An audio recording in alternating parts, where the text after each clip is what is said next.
gosh, poor turtles. All those turtles. They're so big. Oh my gosh. Menen keski balang ke bedeka kat nyotrik ubanai Fabrius nam arjar arpwe. Ka jing pelat yemi kita dkar ki badan padang ka jing jenjar hadin bakate ka jing kriat lane kata ka winter storm kala thah reki hapok ka wa ba ka badan hapok kate ka jela Texas ka bahap hapok ka ri Amerika.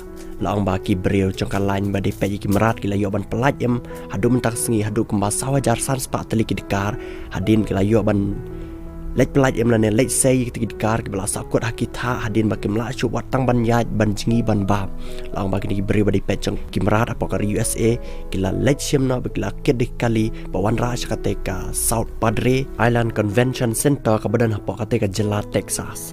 Bat ka badai ka center lane kata ka jaka jing sumar ki nok ki merat ki badan padang ka jing jenjar lane ka jing sosat. Bat kini ki dkar ki badai ki sea turtle mentah ki ladan padang ka jing sumar baka jing wadbam ka babiang nak benta ban leit nak jing do cha chongki hapo ka tekari Amerika. Good morning from the South Padre Island Convention Center. Day 3 of sea turtle rescue operations continue.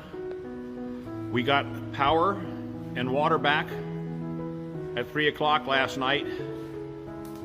We are probably somewhere in the neighborhoods of upwards of 2,500 turtles. We've expanded down both wings. The heat is coming back up in the corridor, and we expect volunteers to start showing up here any minute. Again, day 3 of operations here of sea turtle rescue at the South Padre Island Convention Center and Visitors Bureau. We've collected a lot, now we'll try to save them.